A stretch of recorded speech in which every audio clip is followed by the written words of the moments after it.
Captain William Green stared out the viewport of Harmony Point Space Station. The blue-green glow of Proxima Centauri cast long shadows across his face. He held a data tablet in his hand so tightly that his knuckles had turned white. The evidence was clear. After months of failed peace talks, he finally understood why. They never intended to treat us as equals, he said to Ambassador Lisa Martinez, who stood beside him with her arms crossed. Lisa nodded slowly. She had suspected this for weeks, but seeing the proof made her stomach turn. Counselor Zixtal has been working against us the entire time. The data showed communications between the Zentari representative and military commanders. Orders for strategic accidents near human colonies. Plans to delay talks while council forces moved into position. It was all there. William turned to face Lisa. We need to bring this to the full council immediately. They won't listen, Lisa said, but she straightened her uniform jacket anyway. But we have to try. The council chamber was designed to intimidate. Curved walls rose 30 meters high, with rows of seats arranged in a perfect half circle. Each representative sat far above the speaking floor where humans were always placed. The message was clear. You are beneath us. High Minister Elora, the tall, slender chairperson with pale blue skin and six-fingered hands, called the session to order. The council recognizes Ambassador Martinez of Earth. Lisa stepped forward, her posture perfect despite the weight of the moment. Honorable representatives of the Galactic Council, I come before you with troubling evidence. For 35 years, humanity has sought peaceful relations with the galactic community. For the past 6 months, we have negotiated in good faith at this table. She activated a projection showing the data William had discovered. These communications prove that Counselor Zixtal has deliberately sabotaged our peace talks while coordinating attacks on human settlements. A murmur ran through the chamber. Zixtal, a massive reptilian with scales that shifted from green to red when agitated, leaned forward. His scales now flashed bright crimson. Ridiculous, he bellowed. The humans fabricate evidence because their position is weak. They demand equal standing when they have barely mastered interstellar travel. High Minister Elora raised a hand for silence. These are serious accusations, Ambassador Martinez. Our experts will need to examine this data. Admiral John Harris, who had remained silent at the back of the human delegation, stepped forward. 3 human colonies have been attacked in the past month alone. Over 2,000 lives lost. You called them accidents. We now have proof they were planned. Elora's expression remained neutral. Admiral, humans are known for their passionate responses. Perhaps this emotional tendency has led you to see patterns where none exist. William watched the faces of the council members. Many were nodding in agreement. Some were even smiling at the High Minister's words. We've analyzed the attack patterns, William said, keeping his voice steady despite his anger. The weapon signatures match Zentari military vessels. The timing coincides precisely with key moments in our negotiations. A tall insect-like representative clicked its mandibles together. Humans have always been paranoid. It is a trait of primitive species who evolved as prey animals. Laughter rippled through the chamber. Lisa took a deep breath and stepped forward. Again. We came to this council seeking peace and cooperation. We have shared our technology, opened our markets, and offered our friendship. In return, we have been mocked, dismissed, and attacked. The council has one final opportunity to address our concerns seriously. Zixtal snorted. Is that a threat, Ambassador? Your species controls a mere 17 star systems. The council oversees 10,000. It is not a threat, Lisa replied. It is a fact. Earth has been patient. That patience has reached its end. She turned to her delegation and nodded. They had discussed this possibility before the session. If the council refused to listen, they would enact their contingency plan. Admiral Harris activated his communication device. This is Admiral Harris. Authorization code Phoenix 7 Delta. Commence Protocol Omega. The council chamber erupted in confused chatter. High Minister Elora banged her gavel. What is the meaning of this, Admiral? Lisa faced the council, her expression solemn. As of this moment, the United Earth Coalition is withdrawing from all peace negotiations with the Galactic Council. We are recalling our diplomats, closing our borders to council ships, and suspending all trade agreements. Stunned, silence fell across the chamber. "You cannot be serious," Elora finally said. "We have never been more serious," Lisa replied. "For too long we have been treated as children at the adults' table. We will not sit by while our people die and our concerns are laughed at." William stepped up beside her. "All human vessels have been ordered to withdraw from council space immediately. We expect all council ships to clear human territories within 72 hours. Zixtal's scales pulsed between red and black. "This is absurd. You need us far more than we need you. Your economy will collapse without council trade." Admiral Harris smiled for the first time that day. "We've prepared for this possibility for years, Counselor. Perhaps you should have studied humans more carefully before dismissing us." The human delegation turned as one and began walking toward the exit. "You will regret this action," Zixtal shouted after them.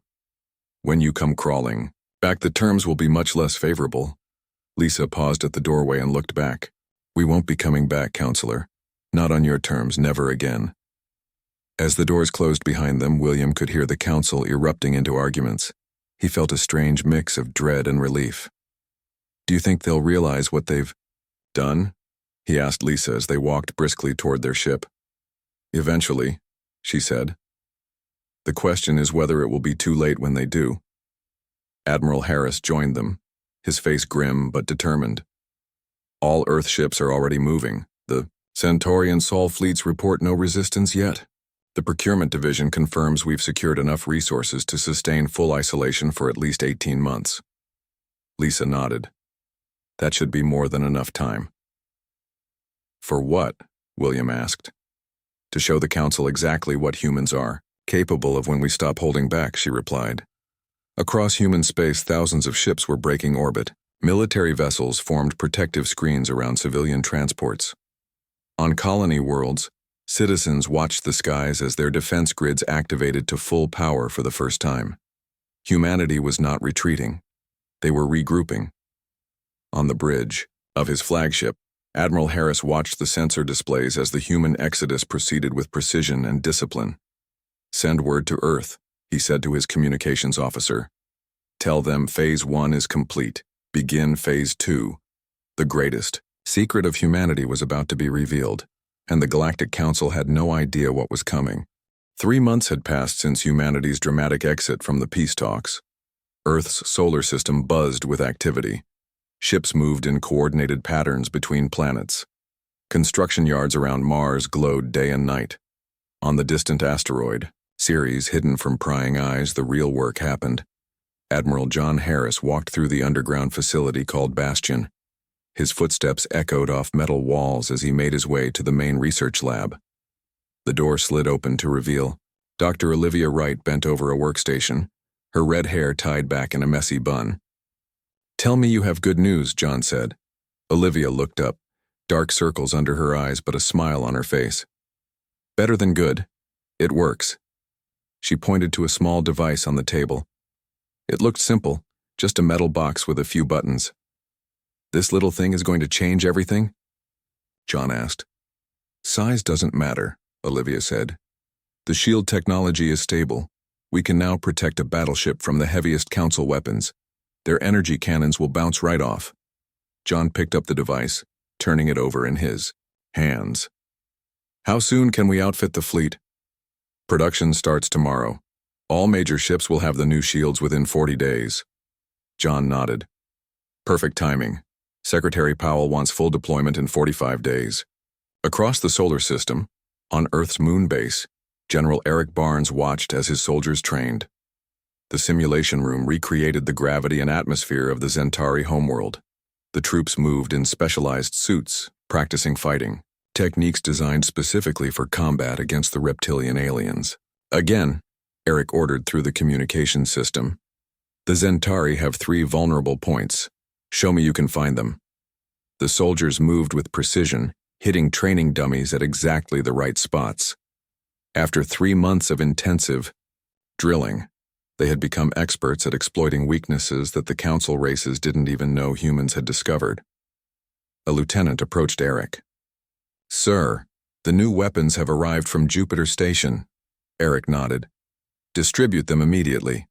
I want everyone familiar with them by the end of the week."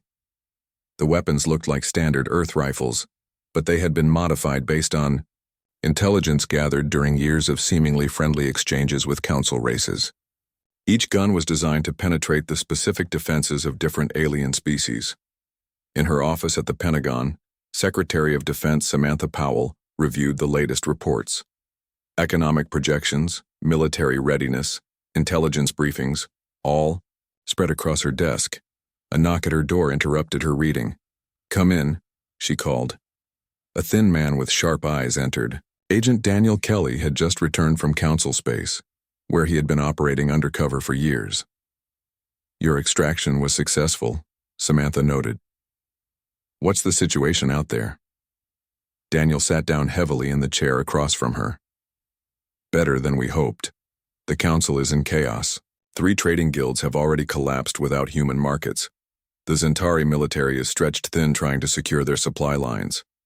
And our message?" "Not a single word," Daniel confirmed. "Complete communications blackout has them, deeply worried. They've sent 17 official diplomatic vessels to our border.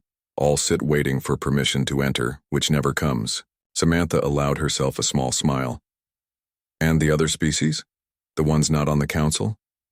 "Very interested in what we're doing," Daniel said. "The Norvan and Trellick representatives especially. Both have suffered under council rule for centuries. They're watching us closely." "Good. We'll make contact with them next week. Time to build some new alliances." On Mars, the shipyards worked at full capacity. The UES Defiance, Earth's newest and largest warship, neared completion. Commander Laura Russell walked through the unfinished corridors with her first officer, Paul Davis. "She'll be ready on schedule," Paul said, checking his tablet. "Weapons systems are already online. Life support will be functional in 3 days." Laura ran her hand along a wall. "And the special modifications? All complete. The new shield technology is being installed today. The stealth system is operational and tested.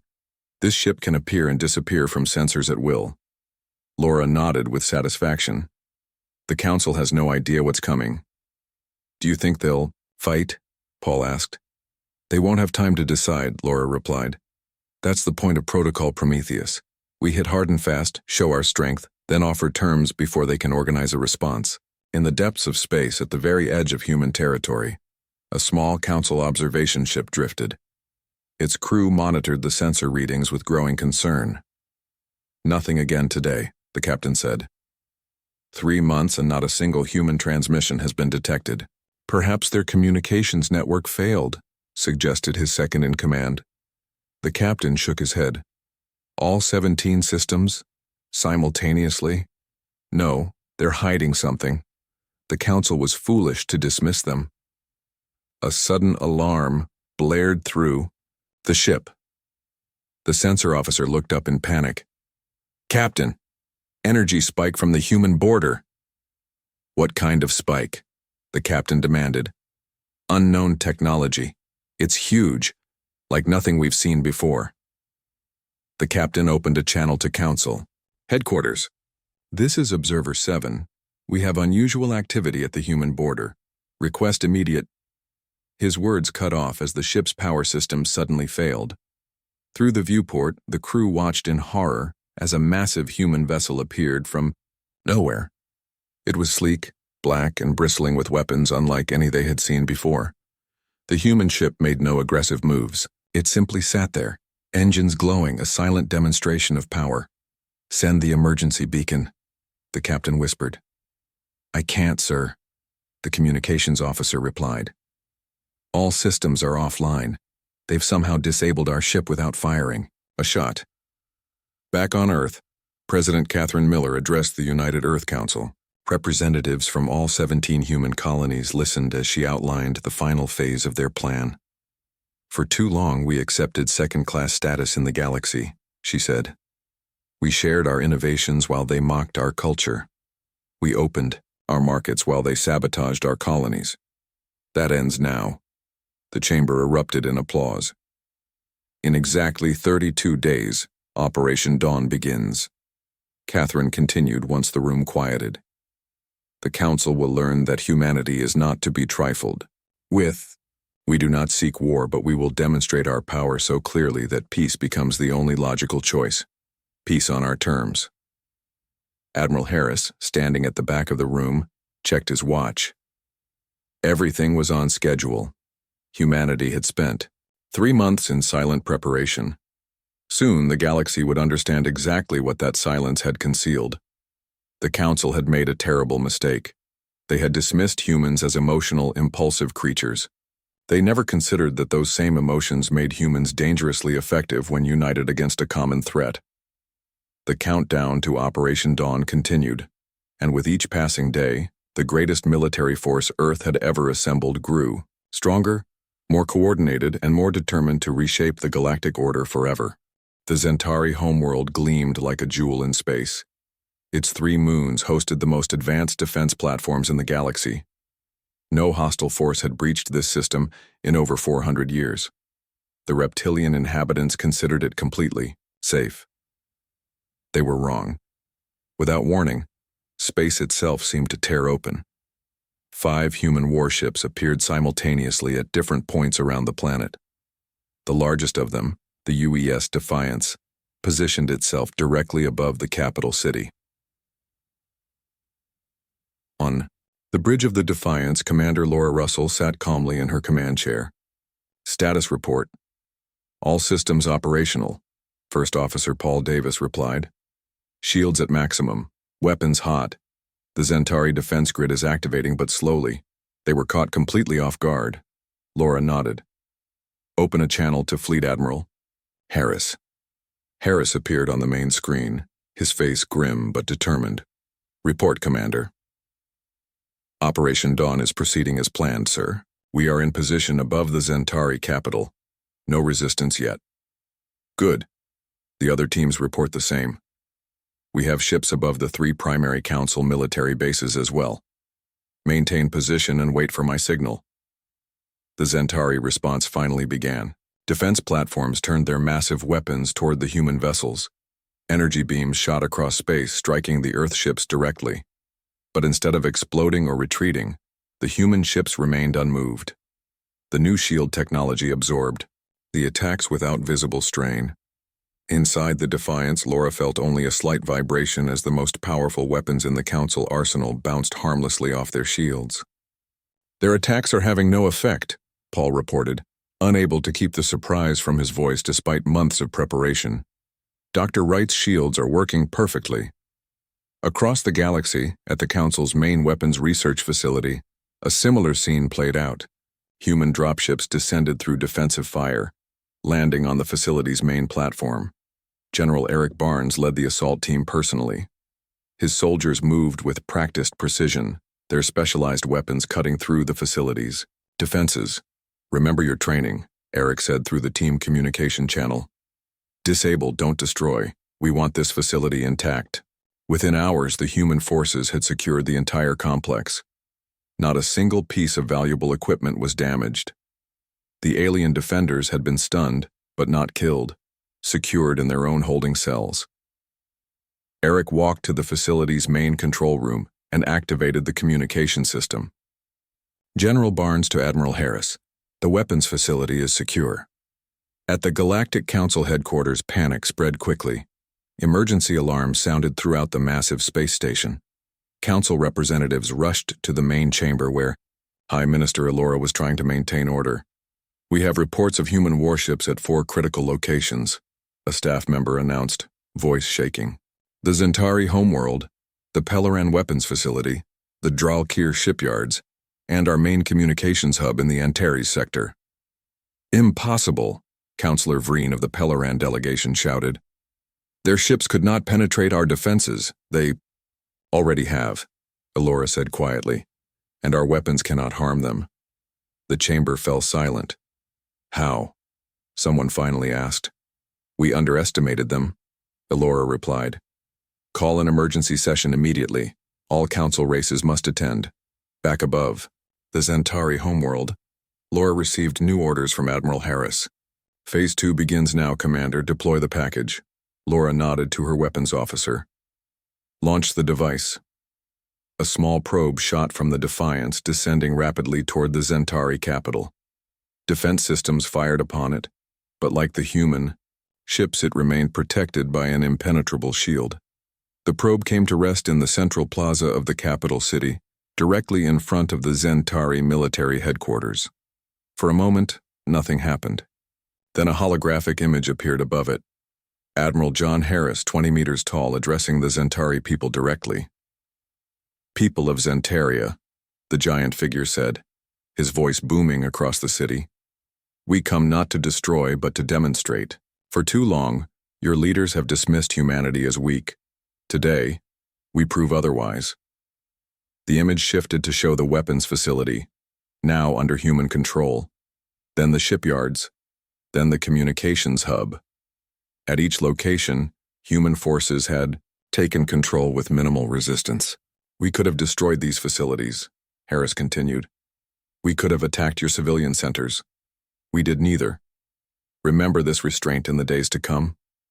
The hologram vanished, but the probe remained, a silent reminder of human presence. On the council station, representatives watched the same message broadcast across all channels. No one spoke when it ended. The implications were clear. Elora finally broke the silence. "Contact them. Offer whatever they want." "We can't," her aide replied. "They've maintained complete communication silence since they withdrew from peace talks. We have no way to reach them." As if in answer, a single human appeared on the main communication screen. Agent Daniel Kelly, who many council members recognized as a minor trade official from previous negotiations. "High Minister Elora," Daniel said formally. "I am authorized to deliver a message from the United Earth Coalition." "We are listening," Elora replied, her voice steady despite her fear. "Humanity requests new peace talks. This time, on human terms. A human diplomatic vessel will arrive at your station in exactly 12 hours. Ambassador Lisa Martinez will present our conditions." The screen went dark before Elora could respond. Throughout council space, the news spread quickly. Human forces had appeared from nowhere, neutralized the most secure locations in the galaxy, and then simply stopped. They had not fired a single shot after securing their objectives. The message was clear. They could have done much worse, but chose not to. On the Defiance, Laura received her final orders of the day. "Well done, Commander," Admiral Harris said. "Maintain position for now. The diplomatic team is on its way." "Yes, sir," Laura replied. "What happens if they refuse our terms?" Admiral Harris smiled slightly. "They won't. They've just seen what 8 months of human preparation looks like. They know we showed restraint today. They'll wonder what else we've developed that we haven't shown them yet." As the human ships maintained their positions above key council worlds, the Galactic Council prepared for the arrival of Ambassador Martinez. The chamber that had once mocked humans now hurried to prepare for their return. This time, there would be no raised platform for council members. This time, all would sit as equals. The council had made a mistake. Now they would learn the cost of underestimating humanity. The human diplomatic ship approached the Galactic Council station. Unlike their warships, this vessel was small and elegant. Its name was painted in bold letters on the side: Reconciliation. The message was subtle but clear. The humans came ready for peace, but on their terms. Ambassador Lisa Martinez stood on the bridge. She wore a simple white suit with the Earth Coalition emblem on the shoulder. No weapons, no armor. She projected confidence instead of force. "We're being hailed," the communications officer said. "Put it through," Lisa replied. High Minister Elora appeared on screen. Her usually perfect appearance was now slightly disheveled. The strain of recent events showed clearly on her blue face. "Ambassador Martinez," Elora said, "the Council welcomes your return. We have prepared for your arrival." "Thank you, High Minister. We will dock in 10 minutes." The transmission ended. Lisa turned to Admiral John Harris, who stood beside her in full military dress uniform. "Ready?" she asked. "As I'll ever be," he replied. "They're scared. That's good. Fear can be the beginning of respect." "Fear alone isn't enough," Lisa said. "We need them to understand us, not just fear us." The reconciliation docked smoothly at the station. A delegation of council representatives waited to escort them to the chamber. Lisa noticed immediately that the aliens bowed slightly as she approached. Such a gesture would have been unthinkable 9 months ago. The council chamber had changed. The raised platforms were gone. A single round table now filled the center of the room, with chairs of equal height for all attendees. The humans had not requested this change. The council had done it on their own. As Lisa entered, the room fell silent. Hundreds of representatives from across the galaxy watched her walk to the table. She took her seat calmly.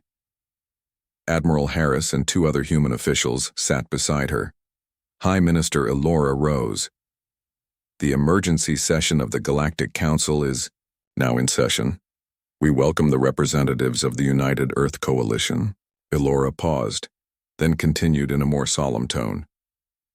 "Before proceedings begin, I wish to offer a formal apology. The Council dismissed human concerns and treated your species with disrespect.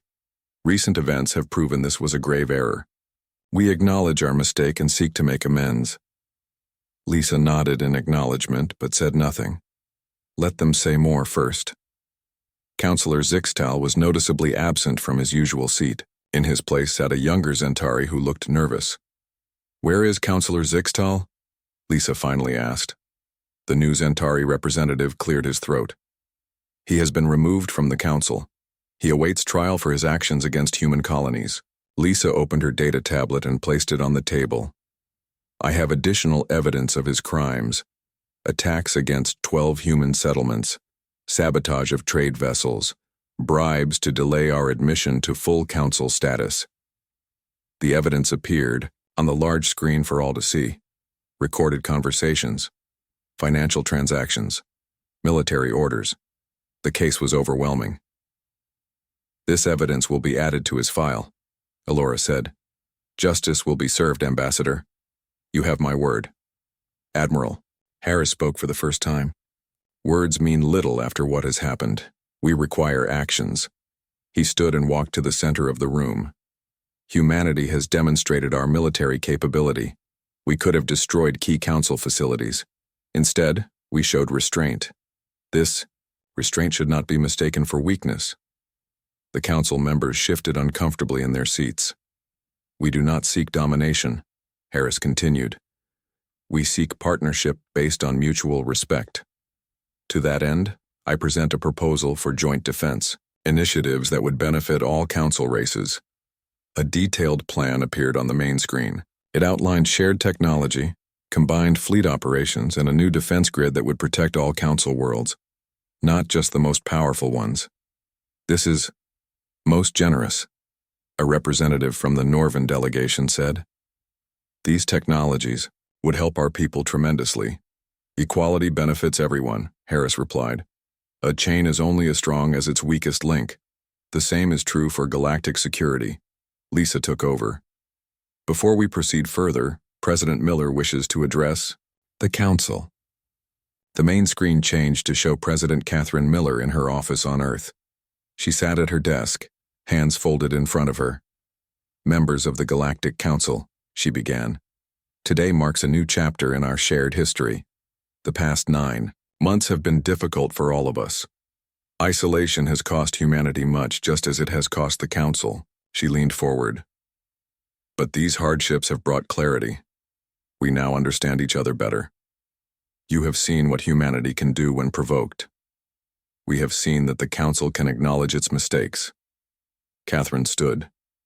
"I propose a new framework for cooperation, equal representation for all species, transparent decision-making processes, joint protection for all worlds, regardless of size or influence. This is not just for humanity's benefit. These changes will strengthen the entire galactic community." The council chamber remained silent as her words sank in. Then, one by one, Representatives began to nod in agreement. "I call for a vote," Elora said, "on accepting Earth's terms for renewed cooperation." The vote was displayed on the main screen. One by one, green lights appeared next to each delegation's name. The final result? Unanimous approval. Lisa felt a weight lift from her shoulders. The United Earth Coalition accepts your vote and welcomes this new beginning. As the formal proceedings ended, representatives approached the human delegation. Many requested private meetings to discuss bilateral agreements. Others simply wanted to express their admiration for how humanity had handled the situation. Lisa found herself speaking with High Minister Elora in a quiet corner of the chamber. "You could have destroyed us," Elora said quietly. "That was never our goal," Lisa replied. "We wanted to be treated as equals, nothing more." "You will be now," Elora said. "Though I suspect it won't be long before many look to Earth for leadership. Your species has impressed everyone today." Admiral Harris joined them. "Our ships will withdraw from their positions within 24 hours. The weapons facility will be returned to Council control tomorrow." "And the shield technology?" Elora asked. "We will share it, as promised in our proposal," Harris said. "But not just with you, with all Council races." As the human delegation prepared to depart, Agent Daniel Kelly approached Lisa and Harris. He handed them a data chip. "What's this?" Lisa asked. "Something I discovered while embedded in Council." "Space," Daniel said quietly. "Evidence of another threat beyond known territory. Something ancient and dangerous that even the Council doesn't know about." Lisa and Harris exchanged glances. Their work was not yet done. Perhaps humanity's greatest contribution to the galaxy was still to come. As they boarded the reconciliation for the journey home, Lisa looked out at the stars. "We've changed the galaxy today," she said. "No," Harris replied. "We've only opened the door. What happens next depends on all of us." The ship pulled away from the station, heading back to Earth. Behind them, the Galactic Council began its transformation. Ahead of them, an uncertain future waited. But for the first time, humanity would face that future as a respected equal in the galactic community. 6 months after the new peace agreement, Earth had changed. The planet glowed with new energy as ships from across the galaxy arrived and departed in orderly streams. Human technology mixed with alien designs created a skyline unlike anything seen before. Captain William Green stood on the observation deck of the newly built Galactic Embassy in what was once called New York. The building rose a kilometer into the sky, its design allowing representatives from every council race to live and work in comfort regardless of their biological needs. William watched as a Norvan trade ship docked at the nearby port. The insect-like species had become one of humanity's closest allies in recent months. Their skill with biological technology complemented human expertise in mechanical and digital systems perfectly. "Beautiful view," a voice said behind him. William turned to see Agent Daniel Kelly approach. The intelligence operative looked different now. Gone was the nervous energy that came from years undercover. He moved with the confidence of a man who no longer needed to hide his true nature. "The city changes every day," William said. "Hard to believe how far we've come in such a short time." Daniel nodded. "The council races are eager to make up for lost time and lost opportunities." They stood in silence for a moment, watching the busy sky traffic. "You've seen the reports?" Daniel finally asked. William's expression turned serious. "About the signals from beyond the outer rim? Yes. The president briefed the senior staff yesterday." The data chip Daniel had brought back from his mission had contained disturbing information. Strange energy readings from a region of space no council ship had ever explored, communications in a language no computer could translate, and most concerning, the disappearance of 3 advanced scout ships sent to investigate. "Admiral Harris wants me to lead the expedition," William said. "We leave next month." Daniel raised an eyebrow. "You're not a military commander." "This isn't primarily a military mission. We're taking scientists, diplomats, and soldiers. Harris thinks my experience as both captain and diplomat makes me the right choice." In orbit above Earth, the expedition fleet was already gathering. 5 human warships, including the Defiance, 3 Norvan research vessels, 2 Zentari cruisers, their presence a symbol of the new cooperation between once hostile species. At Mars Command Center, Dr. Olivia Wright inspected the latest upgrades to the shield technology. The improvements came from an unexpected source. Pelleran engineers had discovered a way to make the shields not just defensive, but regenerative. Damage would now heal itself in seconds. The modifications are complete on all ships, her assistant reported. Olivia ran a final diagnostic and nodded with satisfaction. The fleet will have the best protection we can give them. Let's hope they don't need it. On the other side of the solar system, near Jupiter, General Eric Barnes supervised a joint training exercise. Human special forces worked alongside elite warriors from 7 different council races. They moved through a massive simulation chamber, designed to replicate environments no one had ever seen before, but which might exist beyond the rim. The Zentari team needs more practice with zero-gravity combat, Eric noted to his second-in-command. The Dralkir excel at it. Pair them up for the next rotation. Yes, sir. Do you really think whatever's out there will be hostile? Eric watched as the alien warriors practiced alongside his troops. Species that had been enemies less than a year ago now covered each other's weaknesses and amplified each other's strengths. I don't know, he admitted. But the old saying still applies. Hope for peace, prepare for war. In the presidential office in Washington, Catherine Miller met with Ambassador Lisa Martinez and High Minister Alora. The Galactic Council's chairperson had traveled to Earth personally for this meeting, an honor that would have been unthinkable in the old days. The full council has approved the expedition, Alora said. All resources you requested have been provided. Catherine nodded. We appreciate the support. Whatever is out there concerns all of us. Do you believe the ancient records? Lisa asked. Could it really be the precursors returning? The precursors were a mysterious species mentioned in the oldest texts of the oldest council races. They had supposedly ruled the galaxy 1,000,000 years ago before vanishing suddenly. Some believed they had transcended physical form. Others thought they had destroyed themselves. Now it seemed they might be neither gone nor transcended, but simply hidden, waiting. The evidence suggests something ancient and powerful, Alora said. Whether it is the precursors or something else entirely, we must be prepared. The 3 leaders studied the star map projected above Catherine's desk. A region of space marked in red pulsed ominously.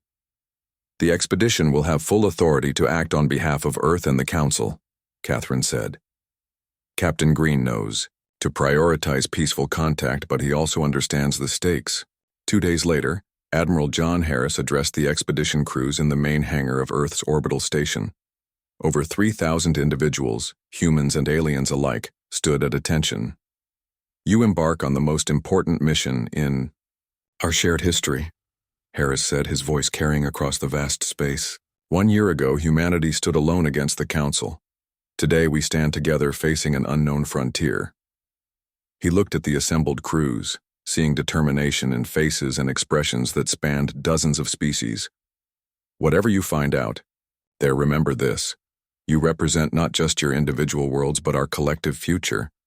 The strength we found in standing up for ourselves, we now offer in service to all. Captain William Green took the podium next. Departure in 6 hours. Report to your stations and prepare for final checks. As the crews dispersed, William found himself standing with Lisa Martinez near one of the huge viewports. Earth rotated, slowly beneath them, beautiful and fragile. Was it worth it? Lisa asked. Withdrawing from those first peace talks? Risking everything? William considered the question. Look at what we've gained. Not just respect, but true partnership. Not just a seat at the table, but a voice that's heard. And now we lead the way into the unknown, Lisa said. Together, William corrected. We lead together. On the observation deck, they watched as final preparations were made for the journey. Whatever waited beyond the rim, returned precursors, a new threat, or something beyond imagination, humanity would face it, not as the newcomers to galactic society, but as its unifying force. The mistake the Council had made in dismissing humans had transformed the galaxy. Now that transformation would carry them all into an uncertain but shared future.